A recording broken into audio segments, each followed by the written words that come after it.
آپ کے ساتھ اپڈیٹس شیئر کر رہے ہیں۔ آپ کو بتائیں کہ واٹس ایپ سروسز کچھ دیر بند ہونے کے بعد اب بحال ہو گئی ہیں۔ آپ کو بتائیں کہ پاکستان سمیت دنیا بھر میں واٹس ایپ اپلیکیشن اور واٹس ایپ ویب تک رسائی میں صارفین کو کچھ دیر مشکلات کا سامنا کرنا پڑا۔ اب سے ذرا دیر پہلے پاکستان سمیت دنیا کے کئی ممالک میں واٹس ایپ کی سروسز جہاں جہاں متاثر ہوئی تھیں وہاں پر اب دوبارہ سے بحال ہونا شروع ہو گئی ہیں۔ پاکستان میں بھی واٹس ایپ کی سروس بحال ہو گئی ہے۔ آپ کو بتائیں کہ واٹس ایپ کی سروس اچانک معطل ہوئی، جس کے باعث صارفین کی جانب سے سماجی رابطے کی مقبول ویب سائٹ ٹویٹر پہ ٹویٹس کی گئیں، شکایات کی گئیں۔ اس دوران پاکستان سمیت دنیا بھر میں ٹویٹر پہ ٹاپ ٹرینڈ نظر آ رہا ہے واٹس ایپ ابھی تک، اور مختلف ممالک ہیں جہاں ابھی بھی کچھ تکنیکی مسائل کا سامنا ہے، تاہم میٹا حکام کی جانب سے ابھی تک کچھ نہیں بتایا گیا۔ آپ کو بتائیں کہ پاکستان سمیت دنیا بھر میں تقریباً 20 منٹ تک یا اس سے زائد واٹس ایپ سروسز بند رہیں۔ اس کے بعد اچانک سے واٹس ایپ سروسز اب بحال ہونا شروع ہو گئی ہے۔ یہ اہم اپڈیٹ ہمارے پاس آ رہی ہے، اپنے ناظرین تک پہنچا رہے ہیں۔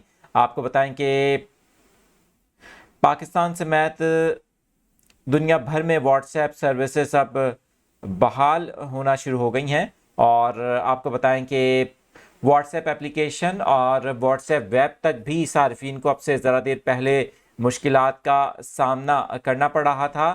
اب خبریں آ رہی ہیں کہ واٹس ایپ سروسز بحال ہونا شروع ہو گئی ہیں۔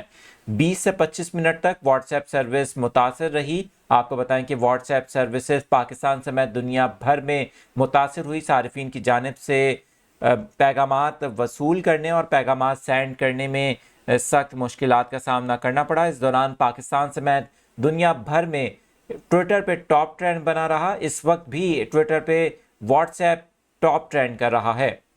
متعدد صارفین کی جانب سے کمپلینس کی جا رہی ہیں۔ آپ کو بتائیں کہ دنیا کے بہت سے ممالک ایسے ہیں جہاں پر ابھی بھی واٹس ایپ تک رسائی میں مشکلات کا سامنا ہے، تاہم اس حوالے سے میٹا حکام کی جانب سے کچھ بھی نہیں بتایا گیا، تاہم 20 سے 25 منٹ تک واٹس ایپ سروسز متاثر رہی ہیں۔